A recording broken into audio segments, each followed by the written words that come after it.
Hi, everyone. I'm Catherine Heeg, social media strategist for the tourism and travel industry. And today we're here to talk about WeChat.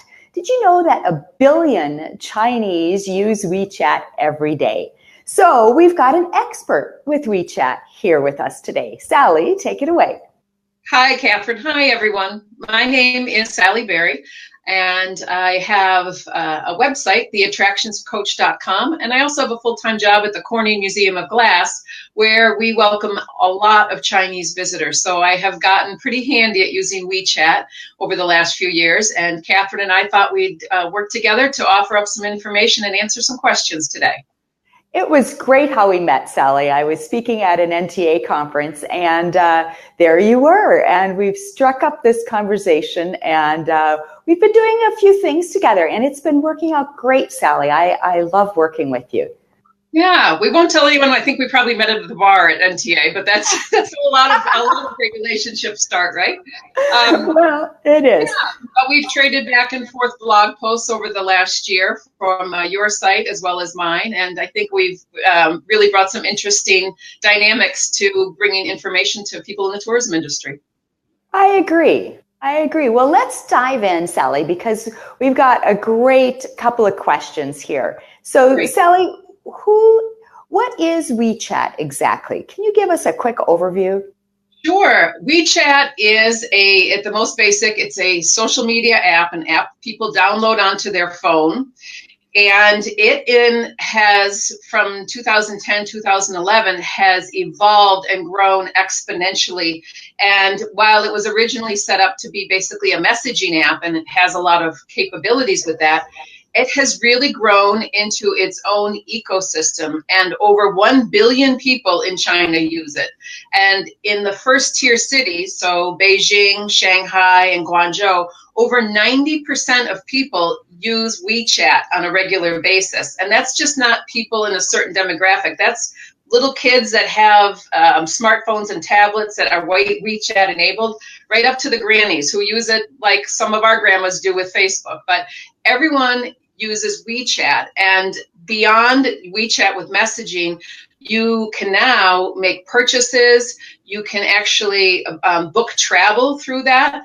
And what we're going to talk about a little bit as well is WeChat Pay. You can actually pay while you're in the app. No one in China uses credit cards anymore. It's all mobile payment, and WeChat makes it very easy. So I think at some point WeChat Pay will be more common in the United States. But right now, if you go to China, no one pays with cash or credit card. Everyone uses WeChat Pay. So WeChat Pay is the social media app to get comfortable with if you want to welcome Chinese visitors and learn how to work with Chinese tour operators as well as travel media. Isn't that amazing, Sally? That's far more integrated than Facebook or any social platform that we use here. It really is. Yeah. How are you finding that people are using it when they come to the States and come to visit you? Yeah, so a lot of people, when they are from China coming here, they use WeChat to communicate. You can do voice chat. It's free to do it internationally back and forth. And things like Facebook and Twitter and Google, which are blocked in China, people use WeChat as a platform to communicate and share information. So I think if you're interested in the travel industry getting more Chinese visitors, you need to become comfortable with WeChat, because not only do your Chinese guests use it, but the tour operators based in China, as well as the receptive operators you most likely know here in the US, prefer to use WeChat to communicate. So how did you get started using it, Sally? You know, it's funny. I got started. We have a lot of Chinese tour groups that come to the Corning Museum of Glass, and the tour guides were asking me if I was on WeChat. So I didn't want to seem like an old fuddy-duddy. So I was like, well, tell me what it is. I'll get on. So it's fairly simple to get comfortable with. I mean, it's not that dissimilar from using Facebook or Twitter. There are some other capabilities that it has, like you mentioned, that Facebook doesn't have. But I found very quickly that when I got on WeChat and connected with some of the tour guides, they were very quick to reach out to me and ask me questions about something at the museum. I would have the tour operators that I connected with answer me much more quickly on WeChat than they do if you email them or give them a phone call. I don't think anyone answers phone calls anymore. WeChat, right? I found with WeChat, the tour operators would get back to me within 5 minutes. So Wow. I started to use that more and more. And as I got more comfortable with it, I found people were asking me at trade shows, the tour operators asking if I'm on WeChat, can you help me get on WeChat real quick? So it's a very effective tool if you're going to meet with either tour operators in their offices, or if you go to shows like IPW or the RTO summits where you meet with Chinese operators. If you have WeChat on your phone and you know how to connect with someone, I've seen it time and time again. It gives you that much more credibility with the Chinese tour operator because they know that you speak their language and communicate the way they want to communicate. Wow, pretty amazing. Speaking of speaking their language, does it translate into English? That's a great question. You know, at the beginning, when I first started using WeChat, it didn't. So, and a lot of the tour operators in China and a lot of the tour guides communicate in Mandarin. So I would like put a smiley face because I didn't know what was saying. But now, if you hover over text, there is a translate button that will come up. And as I say when I give my talks, it certainly is not 100% accurate, but you can certainly get the gist of what the conversation is. As a matter of fact, this winter, when we were having one of those relentless snowstorms on the East Coast, one of the tour operators posted something, and when I translated it, it talked about the weather in Boston, and I just posted underneath, I said, yes, it feels like this winter is never going to end, and about 3 of the tour guides posted right back, they're like, we didn't know you could read Mandarin. I said, well, I can't read Mandarin, but I know how to use WeChat. So it was just a great example of being comfortable using WeChat just helps you get that much more connected. And I think one of the things folks that are in this market know, and folks that are interested in getting into this market should realize, is that it's a very much a relationship-based market. You know, Chinese tour companies like to do business with those they know, like, and trust. And you can't meet someone once in a 10-minute meeting and then expect to get business from them. You need to have meals with them. You need to visit their offices. You need to take small gifts. You receive small gifts from them. And as you build the relationship, and you can do that definitely effectively through WeChat, then you'll start seeing business come from it. But it doesn't happen right away. And WeChat helps to make that process a little more efficient. I could see where that would happen because I think, from what I understand, the Chinese are way more relationship focused than we are here in North America. And if you've got this ongoing conversation with them on WeChat, well, that would just sort of skyrocket what might happen for you when you do get a chance to meet them. Exactly. And when you are on WeChat and you see, for instance, what a tour operator posts about their children, and you can comment on it. In that way, it is like Facebook. You can build relationships without having to have, be in person with them. But in WeChat, you can also build relationships by, posting pictures of your attraction or your destination, and don't make it salesy at all. But like, today I was at the Hot Glass Show. Here's the piece they made, and that just develops the relationship. You're creating information about you and your life, and then you're seeing that. So it's a powerful tool for sure. Oh, interesting. So what are the similarities between WeChat and Facebook? Well, I think definitely be able to contact and learn about one another. That is certainly a powerful tool. There's a lot more capabilities WeChat has than Facebook, and one of the ones I use quite a lot also is voice chat, and it's almost like having a walkie-talkie. And just this week, one of the tour operator managers sent me a message, and all you do when you're on your WeChat app, you just press one of the buttons inside the app, and you just record a message. And if you see Chinese tour operators walking like this with their phone, that's what they're doing. And he recorded a message, and all I did was answer him back. And he is so busy, I think for him, it's easier to just talk while he's walking instead of taking the time to type. But it's easier for me and quicker for me to respond that way. And then we have a record of our conversation going back and forth. So they do have some similarities with Facebook, but so many more capabilities in WeChat as well. So, and one of the things that I know someone that's on the call had asked me in advance was, what's the difference between a WeChat personal account and a WeChat official account? Oh, great question. Before we go on, Sally, can you tilt your camera down just a tad? Because I think that your chin might be resting on the words that we have here. There we go. Yeah, let's try that. See if that works better. Now you can see me. Great. So one of the ways in that it's similar.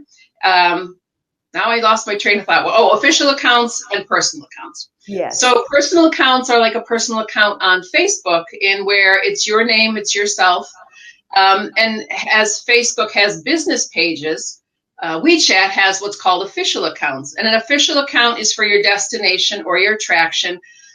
Your personal account you can set up yourself, and actually some of the resources we're sharing today will have a short video on how to set up your own WeChat account. So I'm happy to share that with folks. An official account actually needs to be set up in China.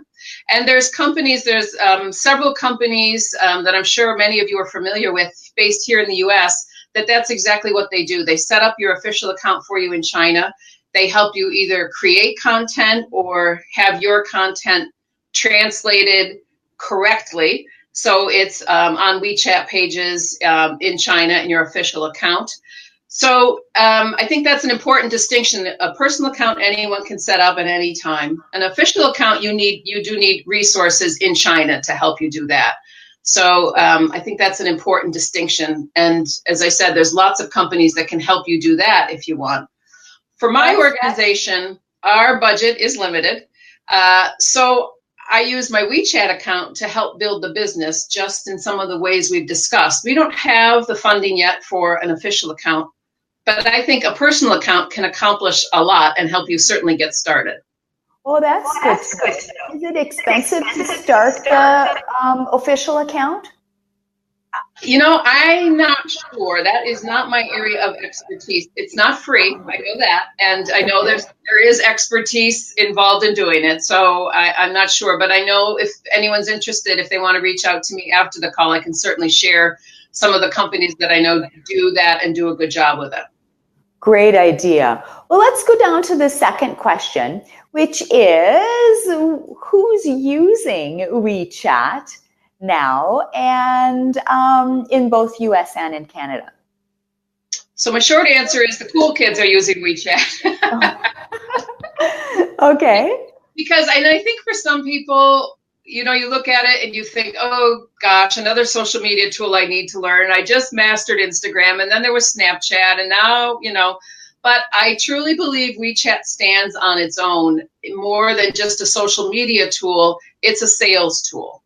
And for those of us that already welcome Chinese visitors, or for those of our listeners that are interested in getting more Chinese visitors, this is definitely a tool you need to get onto your phone and become comfortable with. And then when you're starting to build those relationships, the fact that you'll be able to connect on WeChat just makes it that much easier. Okay. Do you have some examples of some tour operators that you work with here in the States, or attractions in the States that are using it? Well, all the tour operators, any Chinese tour operator, whether they are based in the U.S., Canada, or they're all on WeChat. I have yet to meet any tour operator that handles the China market that isn't. So there might be one or two, but literally all of them are. And then I think as far as if you're in the market and you're interested in getting in the market, you need to learn about WeChat and about the WeChat platform. So when you're approached by these organizations that want to market for you or want you to buy into a program that has a WeChat page, at least in your brain, you have an understanding of what WeChat is, how it works.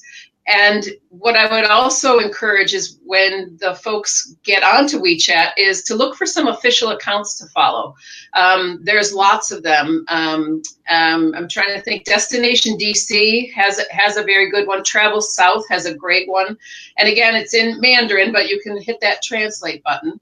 I Love New York has one. I'm sure California, Las Vegas, all the big DMOs have staff in China that manage them for them. But they certainly are it's a very powerful tool to have that official account. Great, thank you. Now, from your perspective, how you're operating with just the personal account, does that work okay for you, or would someone really need to invest in having an official account? That's a great question. I think if you're either just starting out getting Chinese visitors, or if you have a very limited budget, which we know a lot of attractions, the smaller attractions have limited budgets, a personal account works well. You obviously are going to have a much bigger footprint if you have an official account. But there are a lot of tips and tricks and strategies you can use with your personal account that you can build business with now. And then, perhaps 2-3 years down the road, have the resources for an official account. And at that point, you'll be so comfortable using WeChat, you will be a very informed buyer looking at pitches from different companies, because you'll understand what WeChat does and can't do and what the expectation is. So I encourage everyone, even if you think you are going to have an official account, still get a personal account so you're comfortable with using WeChat for sure. That's great. So we're almost at the end of the time, but Sally, can you share one tip with everybody about something that you learned that helped you get more successful on WeChat? Sure. One of the things that we do at the museum, and I know that there's other attractions that do the same thing, in WeChat you can set up groups with different contacts in it. So what we've done is set up groups of our top tour operators, our top 5 or 6 Chinese tour operators, and all the tour guides and myself and some of my staff are part of that group. That way we can have an ongoing conversation with the tour guides. If we had an instance last winter where a blizzard caused us to close the museum for a day, and I was able to put a message out on WeChat to everyone and say, the museum's closed, this exit's closed, and there was no other way I could have shared that information that quickly. And then it's a very good way to share information about new exhibits at the museum. It's free, and believe me, the tour guides interact with us. They ask us questions. They tell us, we'll see you Tuesday when we get there, and that sort of thing. So I think using a group for, with tour guides, you can use it when you host a FAM. There's lots of opportunities using groups that will help you build relationships. Great tip, Sally. Hey, we just had a question from Sherry, and she asks, is it only an app for a mobile platform? We've got about 1 minute to answer that question real quick. It is not. However, the vast majority of people, probably 95% of people, do use it with mobile. You can get on it from your desktop, but the majority of people use it on their phones, and it's Android as well as iPhone. Oh, that's good to know. Okay, well, we are ready to wrap up here, and a couple of housekeeping notes. I just wanted to let everybody know that this live session today is going to be recorded, and then there's also some free resources that everyone got when they registered, and we'll be sending out an email again with those free resources, and I might throw in something extra as a added value for everybody as well. So thank you very much for joining us, and Sally and I are talking about doing this again, maybe even on a regular basis. So if you would like that to happen, please type that into the comment box, because we'd love to hear your comments and feedback on today's session. So thank you, Sally, for being here. This was awesome. It was great fun. And thank you, everybody else, for tuning in today. Thanks all. Great to see you, Catherine. Yep. See you soon.